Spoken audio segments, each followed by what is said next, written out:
Olá, queridas irmãs, queridos irmãos, começamos mais um programa, O Espírito da Letra, analisando a obra de André Luiz, o livro Obreiros da Vida Eterna, tá tão interessante que eu estava dando uma lida.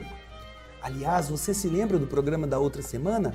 Este programa falou sobre aquela excursão de adestramento.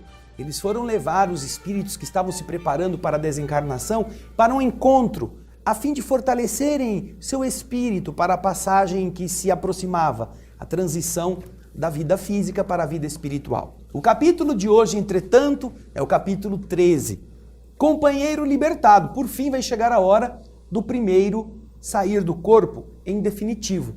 Então você pegue o livro Obreiros da Vida Eterna, que está muito, muito rico e interessante, e vamos juntos acompanhar a leitura. Vamos então, companheiro libertado. Diz André Luiz, depois de vários preparativos, principalmente ao lado de Cavalcante, aquele que havia ficado no hospital porque piorara após a intervenção cirúrgica, Jerônimo articulou providências com fim à desencarnação de Dimas, cuja posição era das mais precárias. Logo cedo, após entender-se com a irmã Zenóbia lá da casa transitória, vocês lembram, não é? Com relação ao albergue, à hospitalização daquele primeiro amigo que se libertaria do corpo físico, o assistente nos convidou ao trabalho. Compreendia, mais uma vez, que há tempo de morrer, como há tempo de nascer. Dimas havia alcançado o período de renovação e, por isso, seria retirado da forma grosseira, de modo a transformar-se para o novo aprendizado. Não havia determinação de um dia exato, mas atingira-se o tempo adequado para a sua desencarnação. Recordando, contudo, o meu caso particular e com sede de elucidações construtivas, ousei interrogar o nosso orientador, enquanto nós regressávamos ao círculo carnal pela manhã. Vocês vão ver, André Luiz está voltando com o irmão que dá a ele as instruções, o Jerônimo, está vindo para a Terra, é de manhãzinha. Eles começam a conversar, e você está vendo aí. Ele, André Luiz, conversando com o assistente Jerônimo, depois vem o padre Hipólito, a enfermeira Luciana, eles estão indo para o trabalho que os espera. Então André chegou ao assistente e disse: prezado assistente, desculpe-me o desejo de saber particularidades desse serviço, porém, você poderia me informar se Dimas vai desencarnar na ocasião adequada? Ou seja, ele viveu toda a cota de tempo suscetível de ser aproveitada por seu espírito na crosta da terra? Ele completou a relação de serviços que o havia trazido ao renascimento? E então, com firmeza, Jerônimo respondeu: não chegou a aproveitar todo o tempo pré-fixado. E eu, levianamente, exclamei: terá sido como eu, suicida inconsciente, ele também? Eu, disse André, eu entrei na colônia, nosso lar, nessa condição. E antes de conseguir a alegria deste refúgio renovador, eu passei por difíceis, profundos padecimentos. Ao dizer isto, diz André, eu ponderava, eu pensava sobre a tarefa especial de socorrê-lo. Ora, ele é suicida como eu. Por que a gente está indo lá cuidar dele? Fortes razões, entretanto, motivariam esse esforço que nós iríamos fazer. Mas a informação do orientador me desconcertava. Ora, se o Dimas não havia completado o tempo previsto para cumprir aquelas obrigações que lhe foram traçadas, por que tamanha consideração? Mereceria o movimento excepcional de assistência individualizada como nós iríamos prestar-lhe? Que motivo forçaria a esfera superior para lhe dar tanta atenção? Jerônimo compreendeu sem dúvida a venenosa preocupação que estava no meu pensamento, mas absteve-se de maiores e mais profundas explicações, apenas confirmando: respondendo-me: não, André, o nosso amigo não é suicida. Mas quem diz que o André Luiz aguenta, não é? Quem diz que ele aguenta? Ele já ouviu que não é suicida. Ele não morreu no tempo que deveria morrer, porque ele antecipou a morte, mas ele não é suicida. Mas André Luiz ficou maquinando, que nem a gente fica maquinando, né? Fica pensando. Sempre alguma coisa ruim, uma coisa não muito boa. Aí André Luiz diz assim para nós: seria mais certo que eu ficasse quieto com os meus raciocínios suspeitos. Entretanto, meu inveterado instinto de pesquisa intelectual era muito forte para que eu me dominasse. Olhando Jerônimo, um pouco confundido com o meu raciocínio, eu mesmo, voltei a perguntar: mas, Jerônimo, se Dimas não aproveitou todo o tempo de que dispunha, não terá também desperdiçado a oportunidade, como eu mesmo fiz? Meu interlocutor colocou um leve sorriso no rosto e com muita paciência me respondeu: olha, André, eu não conheço o seu passado e acredito que as melhores intenções terão movido as suas atividades nessa época, quando você estava na Terra. A situação do amigo a que nos referimos, o Dimas, porém, é muito clara. Ele não conseguiu preencher toda a cota de tempo que lhe era lícito utilizar em virtude do ambiente de sacrifício que lhe dominou os dias na existência que está acabando agora. Acostumado desde a infância à luta sem mimos, sem caprichos, desenvolveu o corpo entre deveres e abnegações incessantes. Desfavorecido de qualquer vantagem material no começo, conheceu ásperas obrigações para ganhar a intimidade, para ter facilidade com leituras mais simples, para poder estudar. Entregue ao serviço rude, lá no verdor da mocidade, constituiu a família, pingando suor no sacrifício de todos os dias. Passou a vida em submissão a regulamentos, conquistando a subsistência com enorme despesa de energia. Mesmo assim, encontrou recursos para dedicar-se àqueles que gemem e sofrem nos planos mais baixos do que o dele. Recebendo a mediunidade, colocou-a a serviço do bem de todos. Conviveu com os desalentados e aflitos de todo tipo. E porque seu espírito sensível encontrava prazer em ser útil, e em razão dos necessitados guardarem raramente a noção do equilíbrio, sua existência converteu-se em refúgio de doentes do corpo e da alma. Perdeu quase integralmente o conforto da vida social. Privou-se de estudos edificantes que poderiam lhe ter dado mais amplas realizações ao idealismo de homem de bem e prejudicou as células físicas no acúmulo de serviço obrigatório e acelerado na causa do sofrimento humano. Pelas vigílias obrigatórias a que ele se viu forçado, noite adentro, a resistência dos nervos diminuiu. Pela inevitável irregularidade das refeições, a saúde harmoniosa do estômago distanciou-se. Pelas perseguições gratuitas de que foi objeto, gastou fosfato excessivamente. E pelos choques reiterados com a dor alheia, que sempre lhe tocou amargamente no coração, guardou destruidoras vibrações no fígado, criando doenças morais que o incapacitaram para as funções regeneradoras do sangue. É verdade que não podemos louvar o trabalhador que perde qualquer órgão fundamental da vida física em atrito com essas perturbações que companheiros encarnados criam e incentivam para eles mesmos. No entanto, André, é preciso considerar as circunstâncias em jogo.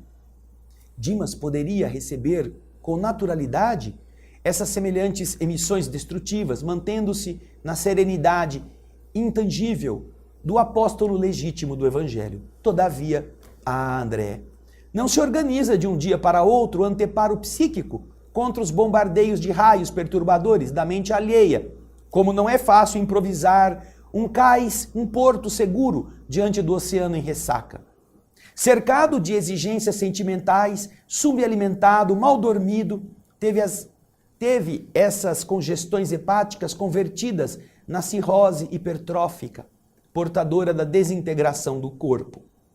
Interrompeu-se então o orientador, e como eu me sentisse fundamente envergonhado pelo paralelo que inadvertidamente eu estabelecera, Jerônimo disse para mim: segundo observamos, existem existências que perdem em duração, ganhando, porém, em intensidade. A visão imperfeita dos homens encarnados reclama o exame cuidadoso dos efeitos, mas a visão divina jamais despreza minuciosas investigações sobre as causas. E então eu me calei humilhado. O hábito de analisar pessoas e ocorrências somente do meu lado, mais uma vez me impunha proveitosa decepção. Naturalmente o assistente conhecia a minha antiga posição. Estaria informado de meus desvios no passado, mas dignava-se evitar-me desapontamento mais fundo ao referir-se a elas, comparando as duas vidas. Eu me recordei do passado, as lembranças nítidas e esclarecedoras. Inegavelmente eu conduzira minha última experiência como melhor me pareceu. Tomava refeições calmas e substanciosas a horas certas. Me dera a estudos prediletos. Dispunha de meu tempo com rigorosa independência nas decisões. Fechava a porta aos clientes antipáticos quando me faltava disposição para suportá-los. Nunca havia molestado o fígado por sofrimentos dos outros, porque o meu fígado era pequeno para conter as vibrações destruidoras das minhas próprias irritações, ao sentir-me contrariado nos pontos de vista pessoais. E, sobretudo, aniquilar o aparelho gastrointestinal pelo excesso de comestíveis e bebedices aliados à sífilis, a que eu mesmo dera guarida, levianamente. Havia, portanto, muita diferença entre o caso de Dimas e o meu. Agora é a hora de perceber essas diferenças, não é? É muito fácil julgarmos. Por que esse companheiro que agora também está morrendo antes do tempo vai ser bem atendido enquanto eu também era suicida? Mas e a vida que você levou? Não é bem assim que os espíritos jogam na cara dele, mas não precisa, ele sabe. Então, será que nós também não poderemos fazer um juízo a respeito de nossa conduta? Se nós que estamos na Terra estamos tendo uma vida menos pesada, será que não será bom colocar a barbinha de molho e trabalhar bastante? Vamos ver no próximo bloco como é que continua essa história. Não demoramos para voltar, hein? Eu espero você. Até já.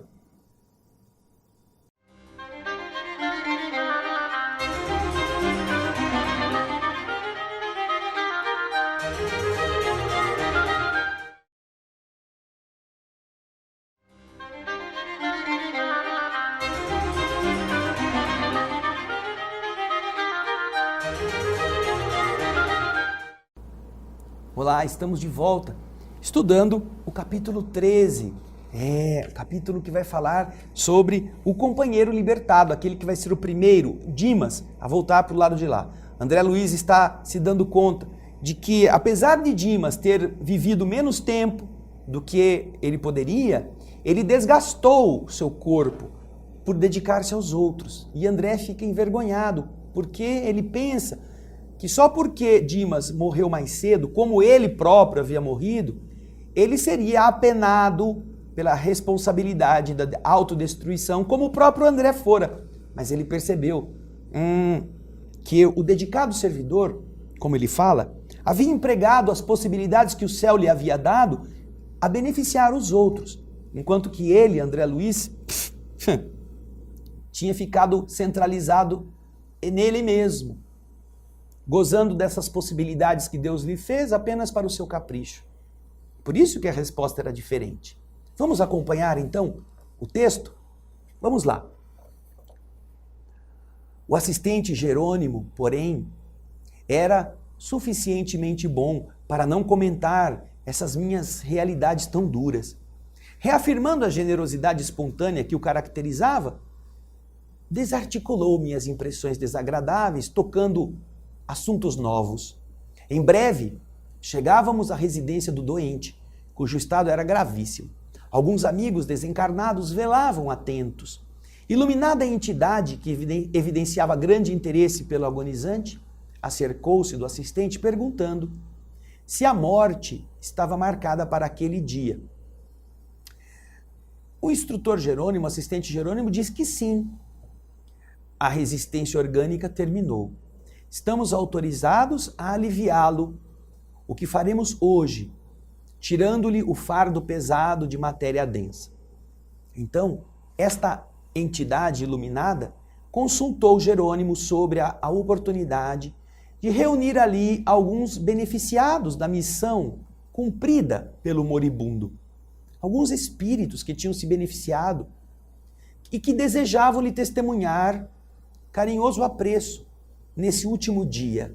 Vocês estão vendo na imagem que esta entidade está tentando falar com o instrutor para que pudessem, aqueles que gostavam dele, ser aceitos nesta oportunidade. E então o instrutor Jerônimo diz: olha, minha amiga, você compreende as dificuldades próprias do assunto, disse Jerônimo com gentileza. Se Dimas estivesse plenamente senhor das emoções, não surgiria inconveniente algum em trazer os amigos. Entretanto, ele permanece agora sob agitações psíquicas muito fortes. Conhece o fim que está próximo do seu aparelho físico, mas não pode fugir de imediato às algemas domésticas. Ele está preocupado com o futuro dos seus filhos, sua família, e por isso ele se conserva em total descontrole dos nervos e abraça-se nas emissões de inquietude da esposa e dos filhos. Acho que é inoportuna essa visita compacta no decorrer das atividades da desencarnação, mesmo em se tratando dos melhores amigos do doente, para que não se lhe agrave o descontrole mental. Dimas poderá, não obstante, ser amparado por estes afetos daqueles que têm afeição carinhosa, logo que se desfaça do corpo grosseiro. Além disso, sugiro que manifestação de carinho merecida e justa lhe seja por quantos o estimam no dia em que nos deslocarmos da casa transitória de Fabiano para as regiões mais altas. Nesse dia ele vai estar melhor. Nosso irmão e cooperador descansará ali, sob atencioso cuidado, junto de outros amigos em condições iguais às dele. Não faltaremos com o aviso prévio sobre sua partida, para que se congreguem conosco os seus afeiçoados na prece de reconhecimento que elevaremos ao Todo-Poderoso. A consulente manifestou sincera satisfação e disse: muito bem lembrado, esperaremos a comunicação no instante oportuno.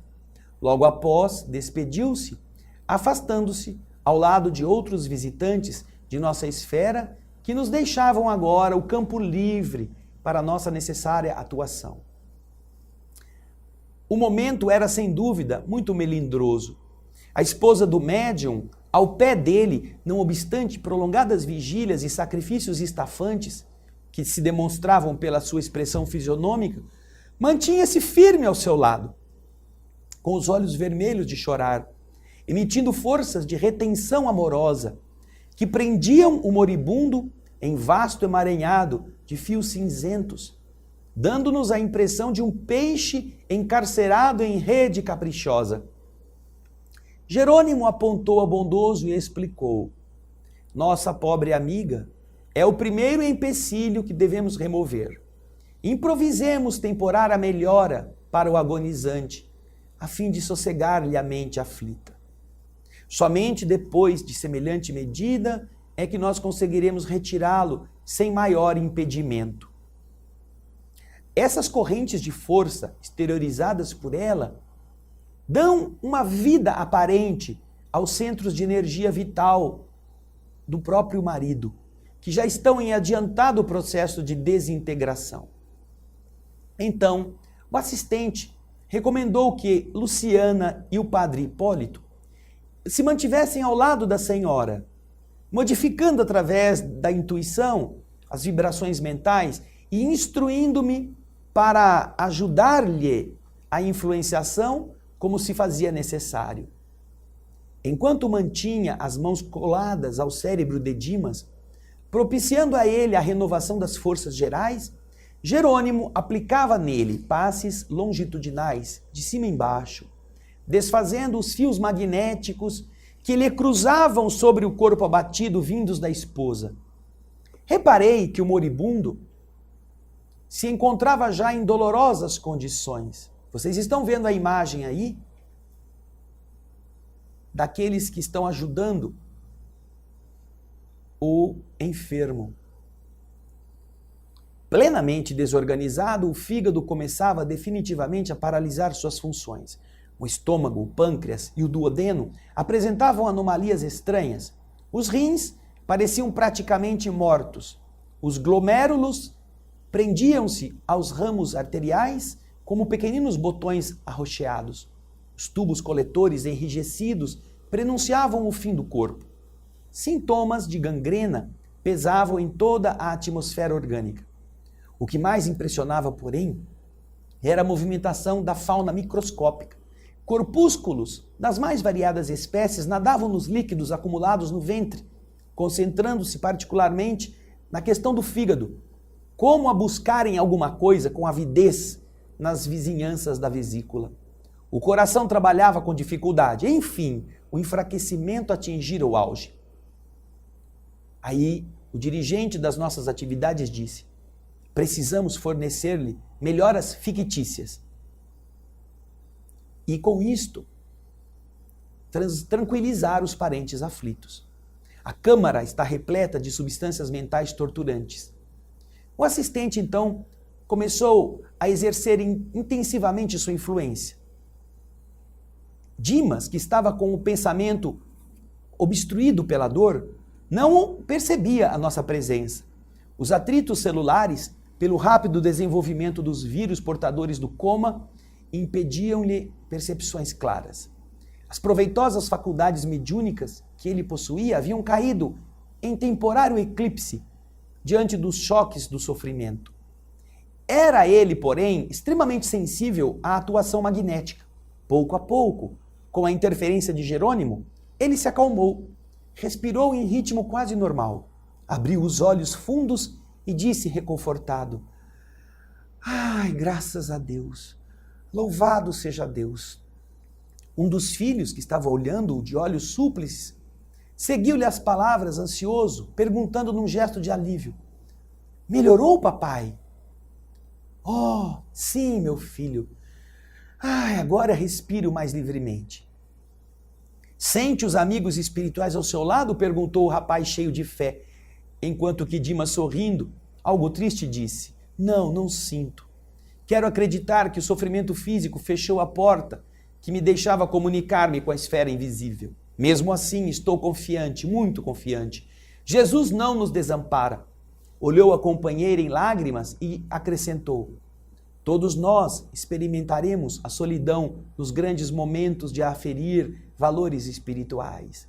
Estou convencido de que os nossos guias do plano superior não me esquecerão as necessidades. Entretanto, não devo esperar que tomem cuidado permanente comigo. Falava uma voz bem fraquinha em virtude do abatimento, com as palavras entrecortadas nessa respiração opressa.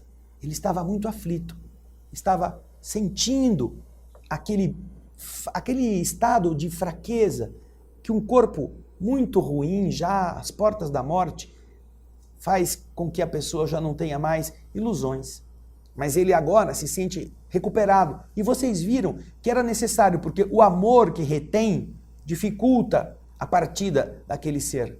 Faz um corpo ficar abastecido de energias como se ele tivesse saúde, quando ele não tem. E como é que os espíritos tentam resolver isto? Nós já vimos isto, inclusive. Já vimos. Lá no livro Os Mensageiros, que a técnica mais comum é de melhorar um pouco o enfermo para aliviar as tensões dos que estão junto. E então as pessoas saem, vão fazer alguma coisa, vão tomar um lanche, vão tomar um banho, vão para casa rapidinho e já voltam. E quando todos estão ausentes, sem esta energia que retém, os espíritos então terminam. Alguns se queixam: ele morreu, eu não estava junto dele, que desgraça, como... Mas é exatamente esse o jogo. Às vezes você estava piorando o estado da pessoa. Era preciso, de alguma forma, afastar você da presença, ou afastar aquele ente querido que estava retendo, que estava doando energias, para que o corpo, que já não tinha mais condições de viver, continuasse abastecido de energias. Então, você vê como os espíritos são delicados, eles são amigos, eles tentam fazer da melhor forma. E é isso que nós vamos continuar a ver a partir de agora. Ai, graças a Deus, estou respirando melhor. Puxa vida. Então, agora vamos dar um jeitinho de deixar a mulher tomar um banho, o filho vai levá-lo. Daqui a pouco vocês voltam aí. Quem sabe o médico dá alta, não é? Vamos ver que a alta que ele vai receber é do médico de Deus. O médico divino vai dar alta para ele do corpo. Mas isso é no próximo bloco. Eu espero você daqui a pouquinho.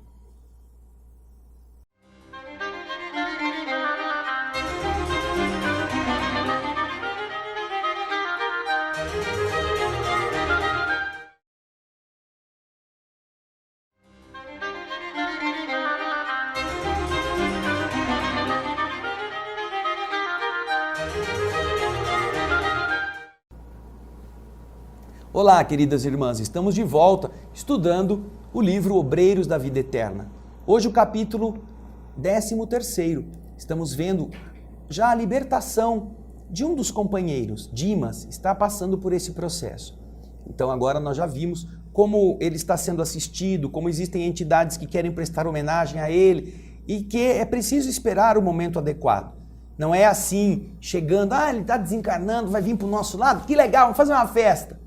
Não, isso não é carnaval, isso é cuidadoso, é uma coisa que precisa primeiro ver o benefício, que aquele que está em desencarnação vai precisar de cuidados antes de receber a homenagem, porque até ele também não vai entender nada, ele está envolvido pelas vibrações angustiadas da sua esposa, dos seus filhos, ela está retendo. E nós vimos o esforço dos bons espíritos para liberar o indivíduo dessa pressão psíquica. Vamos acompanhar então a continuidade do capítulo 13. A senhora vacilante, a esposa de Dimas, estava inteiramente amparada por Luciana, que a abraçava com carinho. Viam os seus sinais de angustioso cansaço.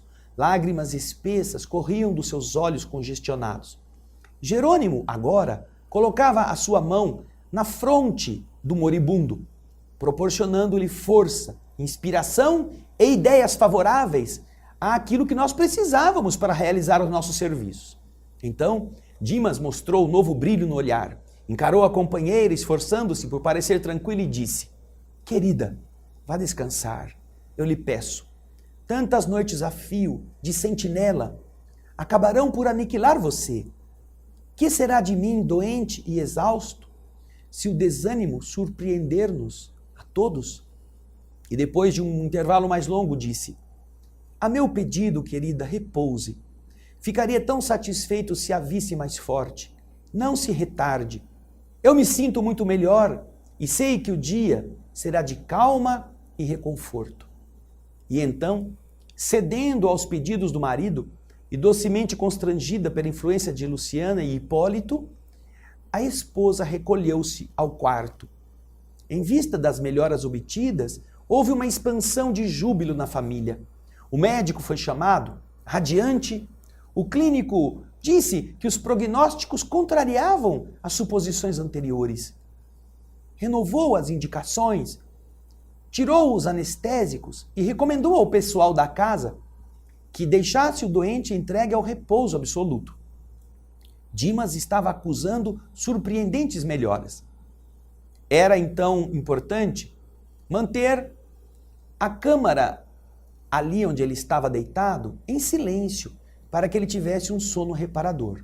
O médico estava nos atendendo os desejos. Em breves minutos, o compartimento ficou solitário, facilitando o nosso serviço. O assistente distribuiu o trabalho a todos nós. Hipólito e Luciana, depois de tecerem uma rede fluídica de defesa ao redor do leito, para que as vibrações mentais inferiores fossem absorvidas, protegendo o doente, permaneceram em prece ao lado, enquanto eu mantinha a mão sobre o plexo solar do agonizante, a região do estômago, do baixo ventre.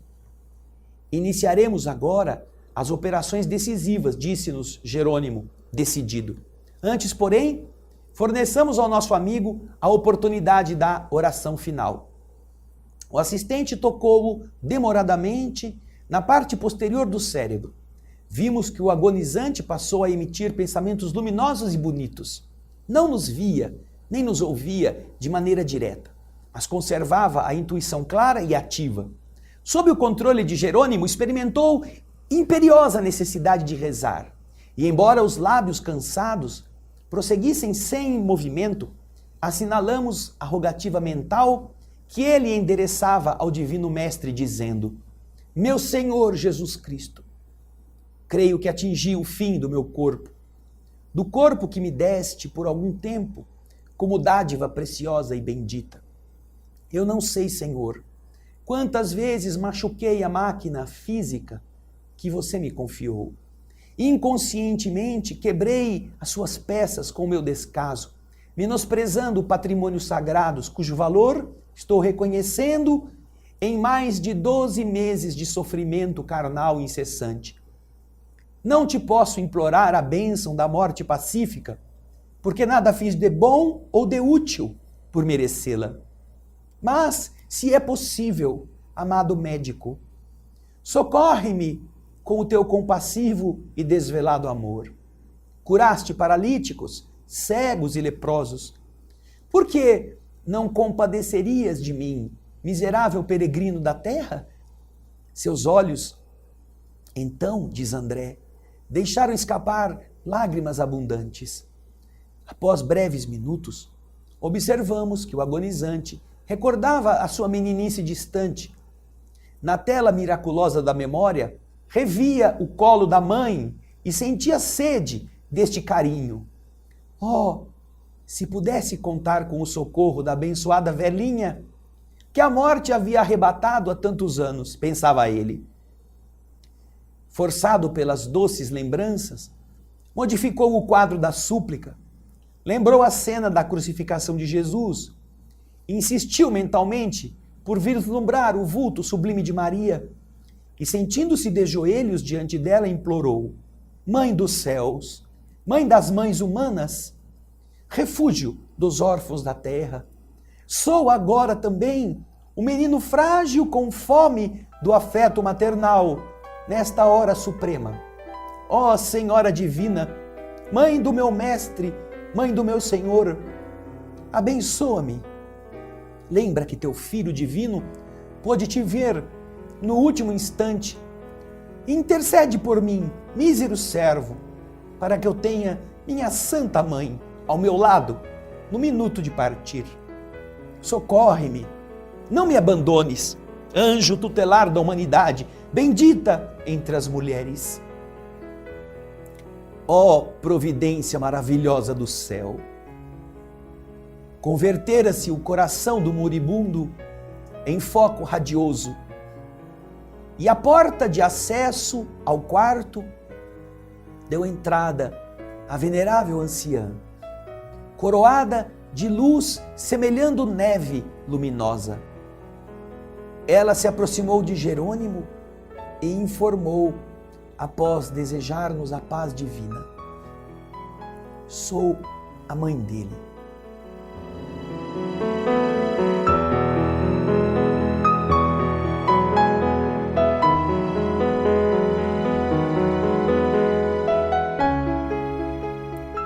O assistente comentou a urgência da tarefa que nos aguardava e confiou-lhe o depósito querido. Em breves instantes, tínhamos perante os olhos inesquecível quadro afetivo.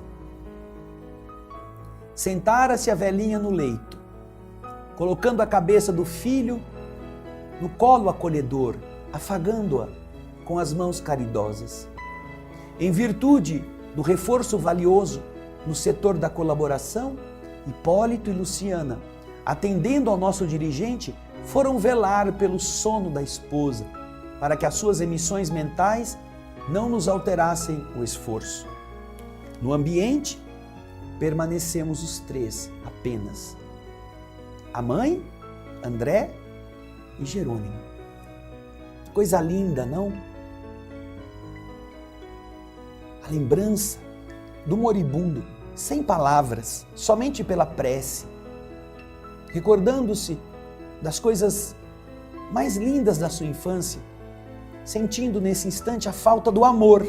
Vejam só, que coisa poderosa é o amor.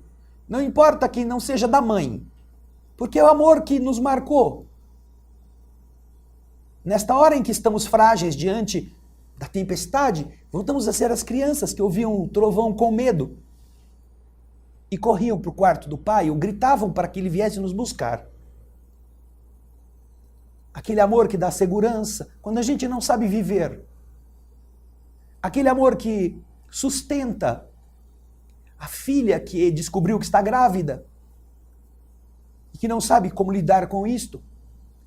E que encontrou o coração da mãe não mais como a severa tutora da sua virtude, mas como amiga agora. Aquela que já deu à luz e que agora será a protetora daquela outra filha, daquela outra menina que está grávida. Essa mãe que compreende o medo de uma outra mãe inexperiente e ao invés de ser quem a condena, agora se torna sua amiga. Puxa vida!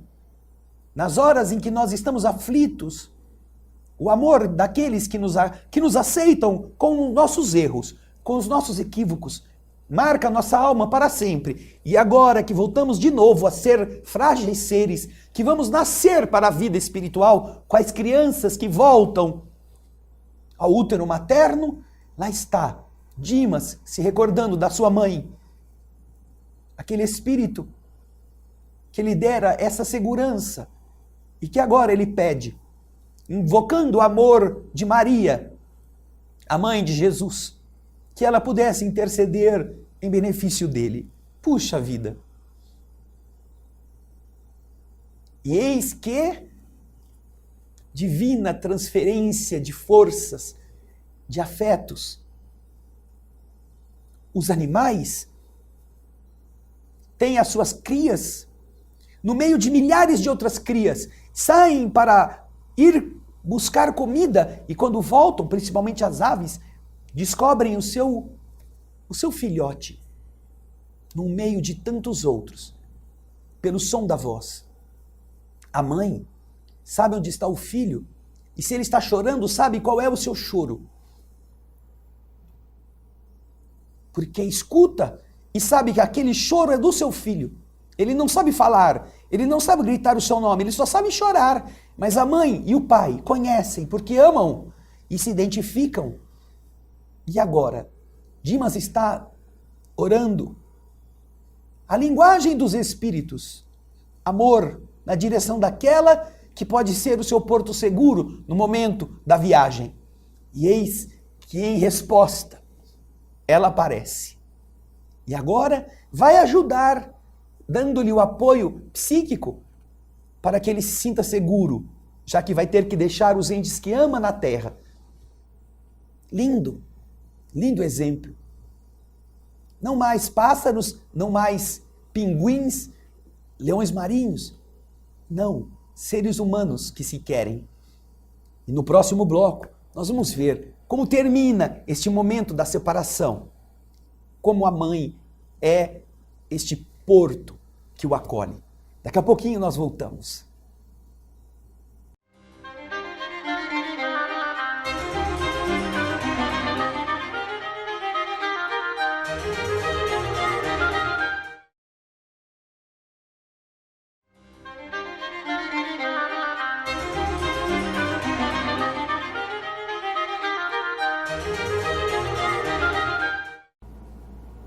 Estamos de volta com o estudo do livro Obreiros da Vida Eterna, capítulo 13.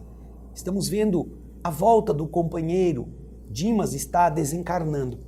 E já vimos a operação inicial, afastando os parentes, propiciando a ele condições de orar. Esta oração que ele faz do fundo da sua alma, que torna o seu coração um diamante luminoso, que atrai o outro coração que o ama com toda a ternura, a sua mãezinha na terra, a última que ele teve. E agora vamos ver como termina o capítulo. Acompanhem conosco. Dimas, diz André, experimentando indefinível bem-estar no colo da mãe, parecia esquecer agora todas as mágoas, sentindo-se amparado como uma criança semi-inconsciente, quase feliz. Jerônimo, então, ordenou que eu me conservasse vigilante, de mãos coladas à fronte do doente, passando ele, logo após, ao serviço complexo e silencioso de magnetização. Em primeiro lugar, insensibilizou inteiramente o nervo vago no abdômen, para facilitar o desligamento das vísceras. A seguir, utilizando passes longitudinais, isolou todo o sistema nervoso simpático, neutralizando mais tarde as fibras inibidoras do cérebro. Descansando alguns segundos, afirmou ele: não convém que Dimas fale agora aos parentes. Formularia, talvez, solicitações descabidas. Ele já não controla tanto o cérebro. Indicou o desencarnante e comentou sorrindo: em outro tempo, André, os antigos acreditavam que entidades mitológicas cortavam os fios da vida humana. Nós somos as autênticas parcas efetuando semelhante operação. E porque eu indagasse tímido por onde iríamos começar, ele me explicou: segundo você sabe, há 3 regiões orgânicas fundamentais que exigem extremo cuidado nos serviços de liberação da alma em relação ao corpo. O centro vegetativo, ligado ao ventre, como sede das manifestações fisiológicas. O centro emocional, que é a zona dos sentimentos e desejos, sediado no tórax. E o centro mental, mais importante por excelência, situado no cérebro. A minha curiosidade intelectual era enorme, mas como eu percebi que a hora não era propícia para longos esclarecimentos, eu parei com as perguntas. Mas Jerônimo, muito gentil como sempre, percebeu o meu desejo de pesquisar e disse: noutra oportunidade, André, você estudará o problema transcendente das várias zonas vitais da individualidade. Aconselhando-me cautela na administração de energias magnéticas à mente do moribundo, ele começou a trabalhar sobre o plexo solar, desatando laços que localizavam forças físicas naquela região. Com espanto, notei que certa porção de substância leitosa saía do umbigo, pairando em torno. Esticaram-se os membros inferiores, com sintomas de esfriamento. Dimas gemeu em voz alta, semi-inconsciente. Os amigos que estavam na sala ao lado correram assustados. Sacos de água quente foram colocados nos seus pés. Mas antes que os familiares entrassem em cena, Jerônimo, com passes concentrados sobre o tórax, relaxou os elos que mantinham a coesão celular no centro emotivo, operando sobre determinado ponto do coração, que passou a funcionar como uma bomba mecânica desregulada. Nova cota de substância desprendia-se do corpo, do epigastro até a garganta. Mas reparei que todos os músculos trabalhavam fortemente contra a partida da alma, se opondo à libertação dessas forças motrizes, em esforço desesperado, ocasionando angustiosa aflição ao paciente. O campo físico nos oferecia resistência, insistindo pela retenção do Senhor que tomava conta dele. Mas, com a fuga do pulso, foram chamados os parentes e o médico, que correram rápidos. No colo da mãe, todavia, e sob nossa influenciação direta, Dimas não conseguiu articular palavras ou realizar raciocínios. Entrara em coma, em boas condições. O assistente estabeleceu reduzido tempo de descanso, mas voltou a intervir no cérebro. Era a última etapa. Concentrando todo o seu potencial de energia na fossa romboidal, Jerônimo quebrou alguma coisa que não pude perceber com minúcias, e uma brilhante chama violeta dourada desligou-se da região craniana, absorvendo instantaneamente aquela vasta porção de substância leitosa que já havia sido exteriorizada, que estava flutuando sobre ele. Eu quis olhar aquela luz brilhante, mas confesso que era difícil fixá-la com rigor. Em breves instantes, porém, notei que as forças em exame eram dotadas de movimento que plasticizavam, que tomavam forma. Aquela chama mencionada transformou-se em maravilhosa cabeça, em tudo idêntica à do nosso amigo em desencarnação, constituindo-se, após ela, todo o corpo perispiritual de Dimas, membro a membro, traço a traço. E à medida que o novo organismo ressurgia ao nosso olhar, aquela luz violeta, dourada, fulgurante no cérebro, ia empalidecendo gradualmente até desaparecer de todo, como se representasse o conjunto dos princípios superiores da personalidade, momentaneamente recolhidos a um único ponto, espalhando-se em seguida através de todos os pontos do organismo perispiritual, assegurando desse modo a coesão dos diferentes átomos das novas dimensões vibratórias. Dimas desencarnado elevou-se alguns palmos acima do Dimas cadáver, apenas ligado ao corpo através de leve cordão prateado, semelhante a sutil elástico, entre o cérebro de matéria densa, abandonado, e o cérebro de matéria rarefeita do organismo liberto. A mãe abandonou o corpo grosseiro rapidamente e recolheu a nova forma, envolvendo-a em túnica de tecido muito branco que ela trazia consigo. Para os nossos amigos encarnados, Dimas morrera inteiramente.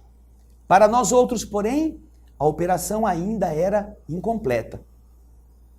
O assistente deliberou que o cordão fluídico deveria permanecer até o dia imediato, considerando as necessidades do morto, ainda imperfeitamente preparado para desenlace mais rápido. E enquanto o médico fornecia explicações técnicas aos parentes em pranto, Jerônimo convidou-nos à saída, porém, deixando o recém-desencarnado aos cuidados daquela que havia sido desvelada mãezinha no mundo físico. E aí você vai ver a imagem que mostra esta cena. Disse Jerônimo: minha irmã, pode conservar o filho à vontade até amanhã, quando cortaremos o fio derradeiro que o liga aos despojos antes de conduzi-lo ao abrigo conveniente. Por enquanto, repousará ele na contemplação do passado, que está na sua visão panorâmica no campo interior. Além disso, ele está muito débil após o laborioso esforço do momento. Por essa razão, somente poderá partir em nossa companhia terminado o enterramento dos seus envoltórios pesados, aos quais ele se une ainda pelos últimos resíduos. A anciã agradeceu com emoção e, dando a entender que lhe respondia às arguições mentais, o assistente concluiu: é preciso montar guarda aqui vigilante, para que os amigos apaixonados e os inimigos gratuitos não lhe perturbem o repouso forçado de algumas horas. A mãe de Dimas revelou-se muito grata e partimos em grupo a caminho da fundação de Fabiano, de onde nossa expedição socorrista regressaria à crosta no dia seguinte. Tinha mais gente para desencarnar ou tinha que terminar o trabalho do Dimas, não é? Então, vejam quanta coisa linda, quanto ensinamento nós temos nesta obra. Estamos vendo o processo de desencarnação do Dimas, como é o desligamento dos nossos centros de energia, como os espíritos amigos se acautelam para evitar choques desnecessários, como o cuidado que eles têm para que, ao invés de tudo ser feito numa hora só, deixar que o cordão de prata, aquele cordão elástico que mantém um corpo unido ao espírito, possa resgatar ainda alguns princípios vitalizantes para liberar o corpo para o enterramento sem problemas.